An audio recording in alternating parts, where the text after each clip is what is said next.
Hello, History 72A Winter Quarter 2024. I am a little bit behind posting lectures where I'd like to be, but you should still be fine. Well, you will still be fine for the quizzes that are coming up on the week that I post this. In the last lecture, we took a quick look at meetings between Pueblo and a subset or two of Spaniards in southwestern North America. In this lecture, we will be going to the complete opposite corner of what is now the US to look at another example of the encounters between people from two sides of the Atlantic Ocean who had different ideas about sex, gender, and different constructions of society overall. Lecture 7 here describes the meetings, remember plural, of groups of French colonizers and groups of Algonquian speakers in the Great Lakes and connecting river systems of North America. In this example, we will be considering what both the big picture layer and the closer layers of historical study have to offer us. We want to add layers beyond European versus Indian, and even beyond French versus English versus Algonquin speaker versus non-Algonquin speaker, to start to understand how very complex the situations in North America rapidly became. We will start with one of my silly analogies. Most of us do not have one learning style, so even though I do love silly analogies for their own sake, that is not why I keep using them in lectures. This lecture is going to go from macro to micro history, but we will start with a series of not specifically about history images. Both of these photos, or rather what they are photos of, can give us information about the same thing. I will tell you what it is in a moment. We could get information on other things from these same sources, and these two sources give us different information on the same thing. So if you only got one picture and it was one of these two, understanding what might link this big picture with this tiny one could be tricky. If you figured out that photo number 1 is of a museum and photo number 2 is a close-up that shows paint on a canvas, then you would probably get that we are looking at a painting valued enough for some reason that it is displayed in a museum. If you recognize the museum as the Van Gogh Museum, then you would probably surmise that the link between these two images is a painting by Van Gogh. We would still be able to ask useful questions, knowing that they would give us linked information, even if we didn't know the exact link, or in this case, painting yet. The questions that we ask would be very different at this stage. For example, we could ask about the picture number 1, where is the Van Gogh Museum? And about picture number 2, what type of black pigment did Van Gogh use in his paints? It would make no sense to ask the questions in reverse at this stage, meaning to look at this image and the information in it and say, what kind of black pigment did Van Gogh use in his paints? Or to look at this one and say, where is the Van Gogh Museum? There's no indicator for either of those things if you reverse them. The answers, incidentally, are Amsterdam for number 1 and probably bone black for number 2. Impressionists as a group rarely used black, but Van Gogh did in some of his paintings. When he did paint with black, studies have shown that he used bone black. Also, bone black is, or at least was when Van Gogh used it, precisely what it sounds like: ground up charred animal bones. This is a bit like having only access to history at the macro level, for example, the Atlantic world in Europe's age of exploration, or the micro level. So maybe legal records regarding a case decided in Boston in 1685, but with nothing in between connecting them. The more folks studying related history, the more information we have, and the more we can relate pieces of information to one another. And then the more questions we will have, and so on endlessly. The painting we were looking at, incidentally, as Van Gogh's Sunflowers, and this goes from the museum down to the painting into the individual pigments or back out, depending on how you want to look at it. And this is more information that we have about the painting. 3 points here. The more levels we look at something, the more information we have about it. The questions that we ask should be appropriate to the level. We may want to change the answers to some questions once we have answers to other questions. We are going to look, as we did with the Pueblos in Spanish in the last lecture, from the big picture in to consider ways that the concepts of woman and sex gender played out in other meeting places between particular Native Americans and particular Europeans in North America. Both your reading and lecture will get to single individuals, but without knowing the big picture at all, neither your reading nor this lecture are giving you enough historical context for the complete picture, which is why I gave you 2 chapters from Mohawk Saint. That way you have access to more information. Remember, you do not need to read every word from the beginning or to the end of every reading, nor all of it in order. In this lecture, I am going to give you just enough of the picture that we can get to some individual stories. But at each layer, I'm not going to tell you everything about each part of the history, and I am going to give you only some of the layers, not all, because we are covering 4 centuries and thousands of people in this course. You saw these maps last time. These are big picture, not entire Atlantic world big picture with Europe included, but big picture. For the last lecture, you had a reading about this region more or less on the Gulf Coast here. And we considered this region in lecture. This time, your reading is focused here-ish, just east of the Great Lakes, New York, Quebec region. And lecture is going to focus here-ish, completely around the Great Lakes and moving this direction. If we zoom in a bit, the names of the Native American groups are difficult to read on the dark blue, I know that. And the map of European claims becomes ridiculously pixelated. But in both cases, you see land that is already closely settled in the case of Native Americans and heavily contested in the case of the French and English. I will encourage you to explore levels of history for Mohawk Saint if that is a reading that interests you, and we will head into the history for lecture. We will be narrowing in on the Great Lakes here between Canada and the US, and just to get you oriented before we dive into a deeper layer. And you can see Quebec here, Montreal, Ottawa, and New York, and the Great Lakes.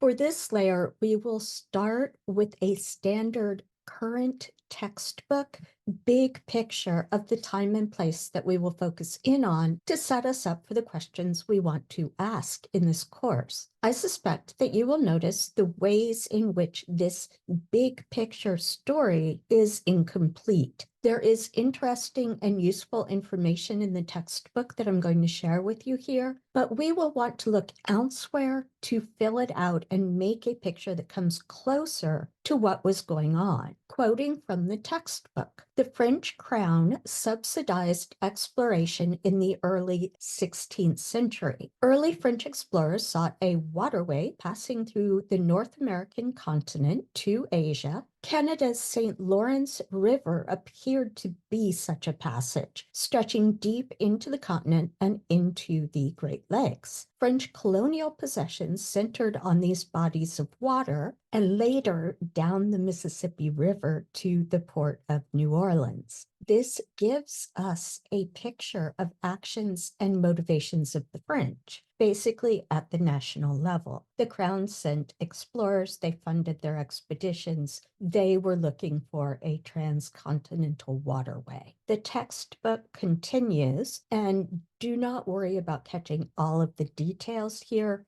just the overarching story. Quoting from the textbook, French colonization developed through investment from private trading companies. Traders established Port Royal in Acadia, Nova Scotia, in 1603 and launched trading expeditions that stretched down the Atlantic coast as far as Cape Cod. The needs of the fur trade set the future pattern of French colonization. Founded in 1608 under the leadership of Samuel de Champlain, Quebec provided the foothold for what would become New France. Still quoting from the textbook, French fur traders placed a higher value on cooperating with indigenous people than on establishing a successful French colonial footprint. Asserting dominance in the region could have been to their own detriment,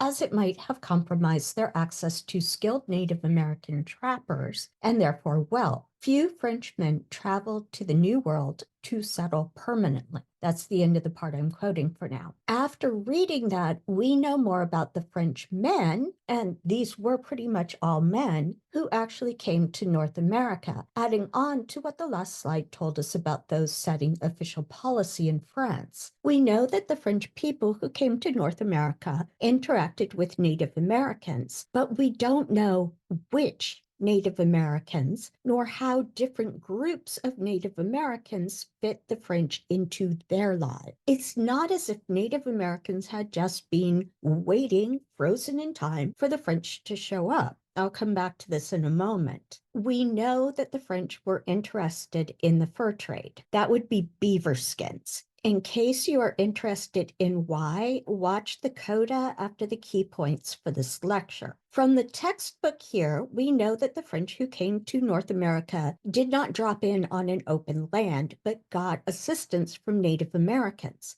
However, the asserting dominance part of the quote makes it sound like the French could have taken over, but decided not to so that they could make more money quickly. This sort of French fantasy that you see on the illustration on the slide, taken from a French map here, is not really so distant from the image that the textbook suggests. Everything is guided by the French. Let's fill in more information here. The French did not encounter a single homogeneous people, but large populations that already had their own lives going on. Thank you very much. The French could not have asserted dominance in this region at the time. It was not because they did not want to. In fact, the goal of the French monarchy was to take over North America and absorb the Native Americans into a culturally French population. The French negotiated with Native Americans because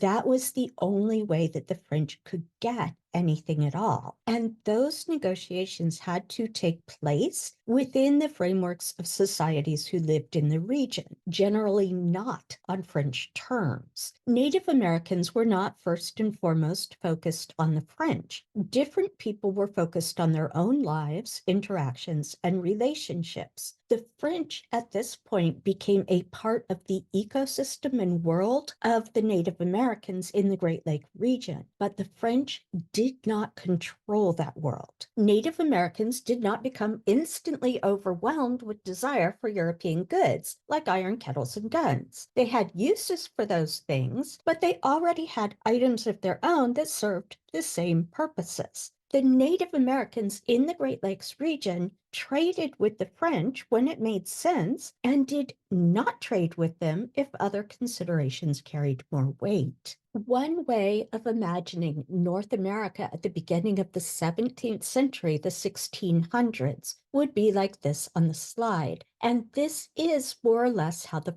French interpreted the landscape at the time. These over here, basically all but number 20, are all part of the Algonquian language group. And the gray here is the Iroquois language group. What we are seeing here is a European idea of borders and countries read onto a completely different system. We see this in the word tribes, as well as the solid divisions between the colors. I began easing us into deeper layers through the eyes of the textbook, which centers the French. however we decide to define the category French, because for many of us, that is the information that we have first. The idea of nations with defined, even if contested, borders. And for most of us, not all certainly, but many, it takes a bit to get our heads around something closer to the reality of Native American groups around the Great Lakes, because it is so unfamiliar to our ideas of politics and people now. I'm going to draw your attention to number 19 here, labeled the Huron, part of the Algonquin section, and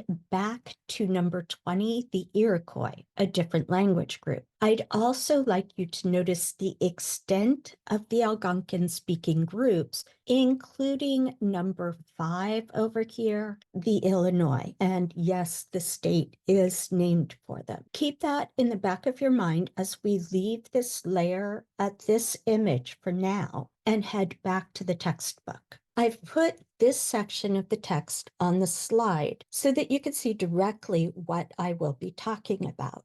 The French preference for trade over permanent settlement fostered more cooperative and mutually beneficial relationships with Native Americans than was typical among the Spanish and English. Perhaps eager to debunk the anti-Catholic elements of the Black legend, the French worked to cultivate cooperation with Native Americans. Jesuit missionaries, for instance, adopted different conversion strategies than the Spanish Franciscans. Spanish missionaries brought natives into enclosed missions, whereas Jesuits more often lived with or alongside indigenous, and I put sick because it's misspelled in the textbook, people. Many French fur traders married Native American women. The offspring of Native American women and French men were so common in New France that the French developed a word for these children, métis or métissage. I'm highlighting the text here for several reasons. We can know things, but seeing these things laid out visually adds another dimension of understanding. I know that most of you, quite likely all of you, are perfectly aware that American colonial history written by white Americans is generally, if not always, Eurocentric. I have not chosen the worst textbook I could find here. In fact, I recommend this textbook, as do others in the department, because it is one of the better ones out there. And yet, I did not, however, pull this text up just to bash it and illustrate a point that I think many of you already know, but to examine the writing here in order to improve our own writing. I'm going to say that again because it matters to you in this class. To help with our own history writing, we are going to look at how this writing, not the subject, but the writing itself, highlights the French and minimizes the Native Americans. The issue with the areas highlighted in yellow about the French is not only that there is more yellow French than there is blue highlighting for mentions of Native Americans, it is that the French are always the subjects, meaning in writing terms, they are always the ones doing the actions. The French preference fostered the French eager to debunk the Black legend. French Jesuit missionaries adopted. The word French is not before Jesuits, but it might as well be, because we clearly understand that these Jesuit missionaries were French. We do get an actor in the next sentence of this entry, in addition to, not other than, the French. Spanish missionaries brought, but it is balanced in the same sentence with French Jesuits lived. And at the heart of why I am doing this and what it has to do with American women in gender history, French fur traders married. Native American women appear here, but only as the objects acted upon by French men. And that is the case in every instance in which Native Americans are mentioned here. They received the actions of the French, and in one case, the Spanish. The Native Americans were affected by the actions of the French. But did Native Americans have a role in shaping those actions? Maybe. Who knows from this? The French are compared to other Europeans in green. The French are motivated by other Europeans. The Spanish, especially, might be put in an unflattering light. You can look up the Black legend for more information or ask me in live lecture discussion. But that is for action, not for being acted upon by the French. And finally, this last sentence is tricky. It seems like the subject and therefore the actor is at least the offspring of Native American women and French men. But offspring were tells you that they will receive description, not perform an action. They are still objects, not subjects. The only truly active group in this last sentence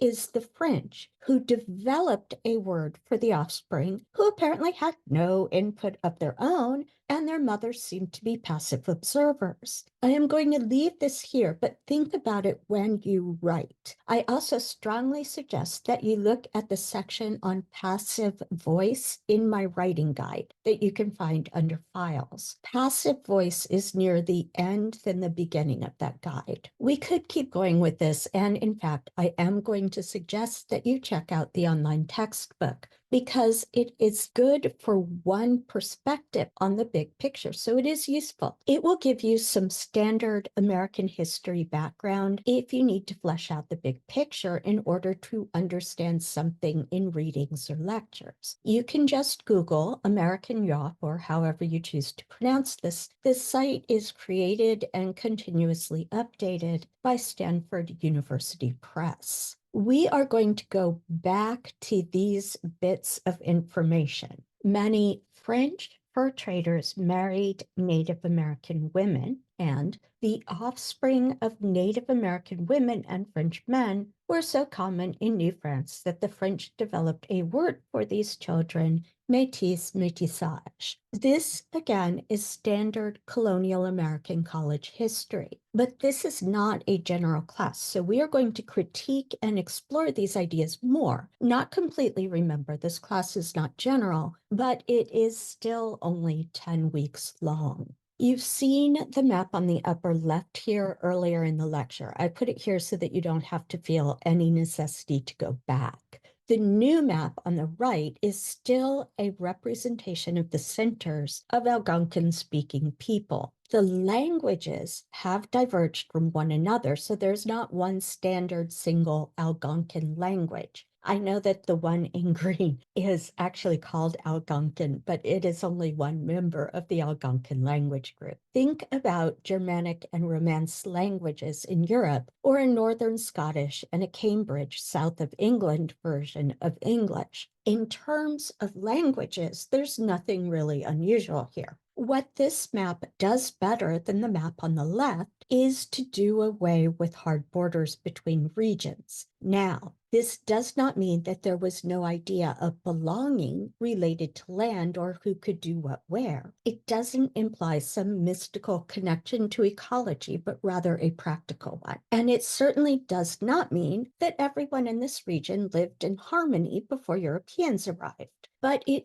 does mean that the social organization was so different from European ideas that it really did not make sense to the French and English, who inserted themselves into Native American lives here. It also means that I am working out how to explain this organization in this lecture, and that I am generalizing more than I would like. If you know more than I do here, and I say something incorrect, please let me know. This drawing is 16th century European, so take it with many grains of salt. drawn in the 1500s with very early European contact.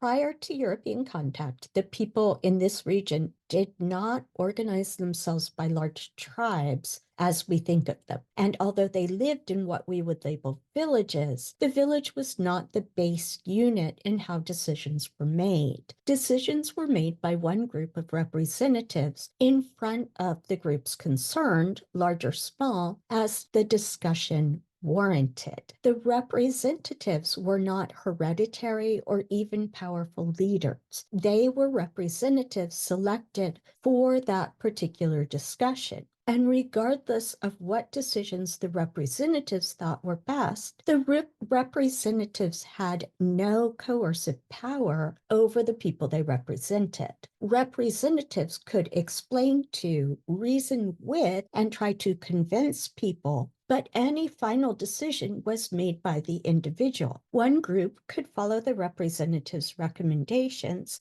and another group could ignore them. You may hear in colonial or contact history that Native Americans did not think about property and land the same way as Europeans, and that is true as far as it goes. But for the people in this region, it did not mean that everyone could go wherever they liked without angering other people. People did not just randomly wander about searching for food and following game animals. There were annual meetings involving large regions. At these meetings, people negotiated who could build homes for a season in which regions, who could collect the resources of different areas, and to what degree they could take those resources. To me, it seems a little bit like a fishing license, but with more discussion and input every year rather than a top-down decision. You have probably put together no coercive power with the negotiating space and schedules quite specifically every year. And you may have wondered, didn't people break agreements sometimes? And didn't this create bad feelings or enmity? And the answer is yes, people fought. Groups of people might back one side or another in a dispute, and then there could be battles rather than just harsh words or personal fights between two people. So there were rules for conducting battles and war. These represented expected behavior, and people might break the rules, and one group might hold a grudge, and so on. It was not all peace, harmony, and happy families, but it also was not random or mystical or savage. It was people who, over time, organized themselves according to a system with a valid and functional internal logic. I'm giving you an Algonquian canoe to look at here because finding images of people from the period without the European context view is difficult, and also because the canoe is beautiful. So how did marriage or sexual intercourse or getting together to reproduce or arranging children when reproduction did happen, whether that were the main point of any of this or not, how did those things work in this system? Because despite what the Europeans who observed these people thought, it most certainly was not random. And there most certainly were social expectations and agreements that counted on people to at least try to meet at least some of those agreements. There also was regional and personal variation. So remember that what I am about to give you first here is a generalized overview of the system. There was a practice by which a man and a woman could link themselves together with the idea that there might be reproduction involved. I've said that power was not hereditary, that people argued and outright fought and held grudges. So how were links between people organized? The answer is by lineages. These involved complicated sets of relationships, although often not more complicated than the European royal families of the time. No one was obligated to help someone out, but they were more likely to step in or agree to help or to ask for help, for that matter, from the people closest to them. And when it came to big deal issues, closer was measured in relationships, not in geographic distance. This is not entirely unfamiliar. There are some things that I am far more likely to rely on my mother-in-law for than I am to ask of any of you, even though she lives in upstate New York, nowhere close to Davis. There are always exceptions, but most groups of people do not marry the person in the house next door generation after generation. So the link between partners that I'm calling marriage here did not just link individuals, it linked lineages throughout the region on the map. And although the couple had final say, it's not as if everyone else in both lineages didn't have an opinion on the matter and let the couple know. Depending on the age and the individual situation, those people who would end up linked to one another through a couple's agreement would have varying degrees of influence and power with members of the couple. Again, this is not entirely unfamiliar. If my mom had hated the person who is now spouse, I would at least have thought twice about him because I respected her judgment. As it happened, she liked him a great deal, although some of my friends did not particularly. Once an Algonquin-speaking couple finalized their link, it could be dissolved by either party. But like a divorce now, there were likely to be bad feelings and resentments involved. While a couple were committed to each other, they were both expected to remain sexually monogamous. Records suggest that they did not meet this ideal any more nor any less than Europeans met the same ideal. People had affairs, and how that played out depended on the specific individuals in each case. Prior to marriage, sexual exploration and experimentation were expected for young people of any sex. People could have sexual relationships that they knew were not likely to end in marriage. Every woman did not have to get married to be an accepted member of society. Some women were quite open about the fact that they did not want to be tied down. These women would accompany a man they chose and who was agreeable to the plan himself when he went on hunting expeditions. These weren't just overnight or weekend hunting trips, they were seasonal, so that she also could get away from groups and experience adventure. The same pair was not obligated to link up the next year, although they were not prevented from doing so either. The children that could result from these unions were raised by the mother's lineage, usually her closer relatives. So when the textbook says that French men married Native American women, those unions were not identical and they were not dictated only or even principally by the French man. There was already a system in place for both avowedly temporary and ideally more permanent relationships. The women in these relationships were not automatically helpless drudges. I have no doubt that some of the Frenchmen were perfectly dreadful, but the woman still had the backing and help of her lineage and could return to them when she wanted to. Additionally, there was not a single category of French men or even of French male trappers. There were a couple of commonalities. Almost every French person who came to North America in the late 17th century, this would change later, but in the late 17th century was male. And pretty much all of these men commented on the difference between French and Algonquin expectations of sexual relations. In diaries, reports, and letters, variations on the phrase, this is a quote, "women are mistresses of their own bodies," appear repeatedly. For example, quoting, "daughters have the command of their own bodies and may dispose of their persons as they see fit." And another quote, "they," meaning Algonquin-speaking Native Americans, "say a woman is master of her own body and by her natural right of liberty is free to do what she pleases." This suggests that in French social construction of sex gender, a woman did not control her own body,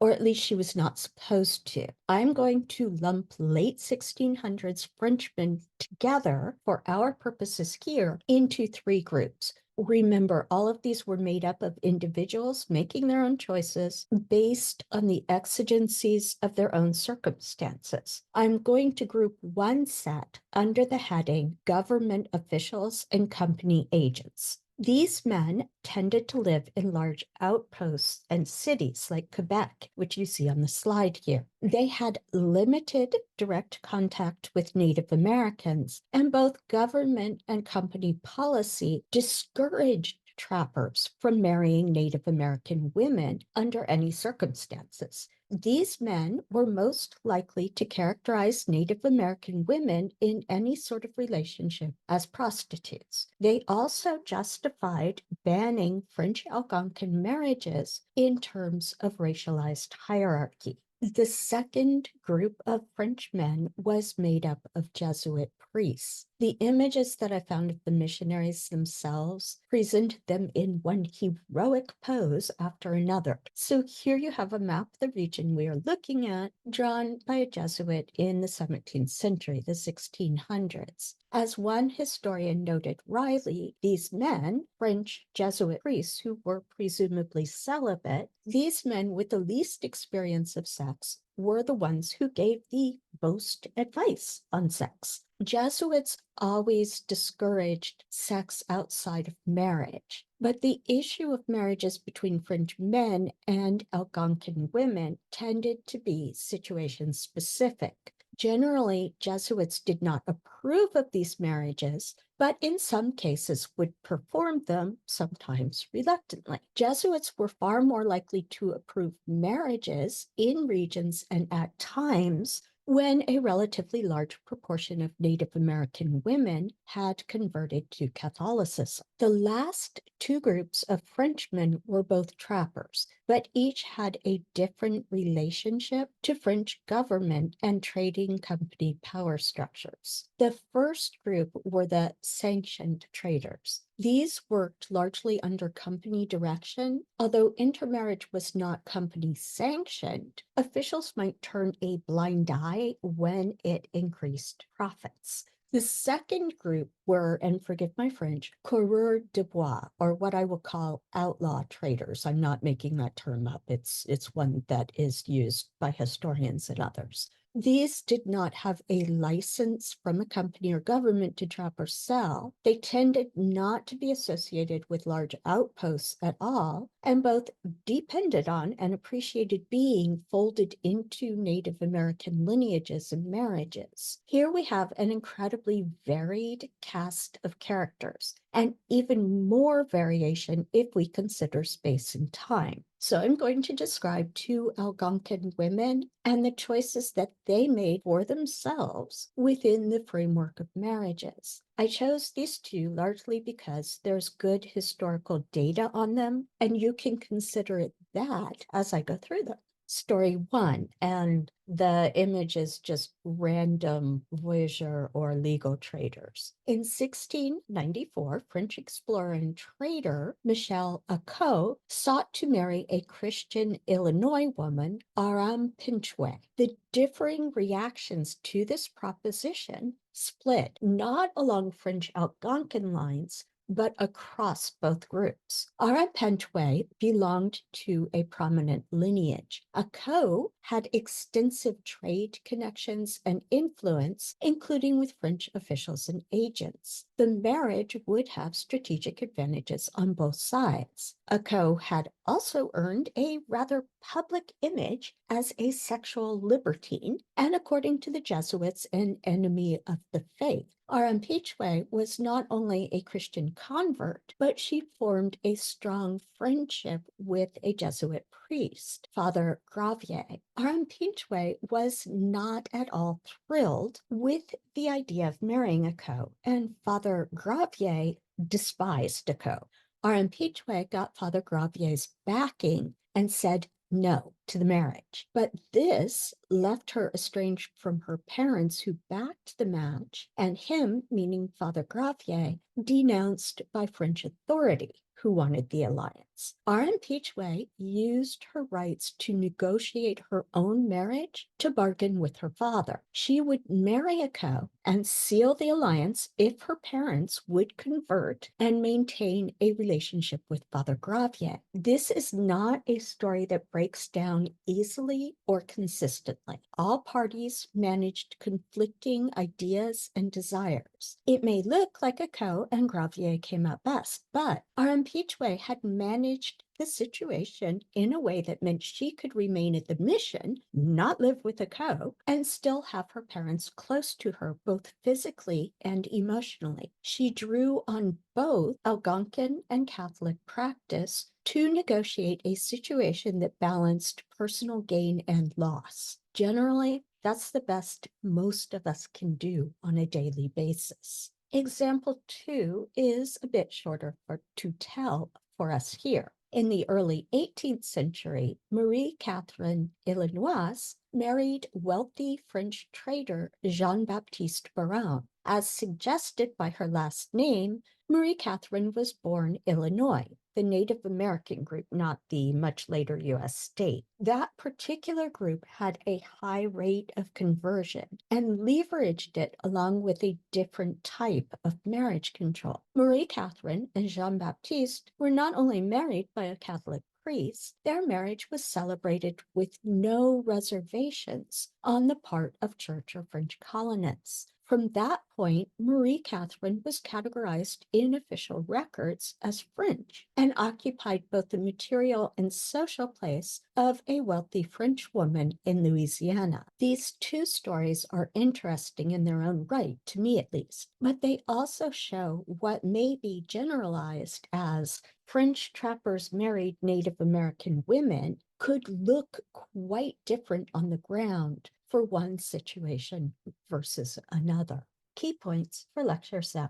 We can think of approaching history in layers from macro to micro history or vice versa. We will ask and answer different questions at different layers. The layers are interrelated, so although the view is different, the more layers we can examine, the more we will understand all of the layers. The standard American history story of French interactions with Native Americans tends to stress the overarching motivation of the French men to make money in the fur trade. Marriages between French traders and Algonquin women in the region of the Great Lakes were certainly helpful to traders. But in the late 17th and early 18th centuries, they were conducted on Algonquin terms. Algonquin constructions of marriage, sexual relationships, and the category woman meant that the woman had the last word on whom she would partner with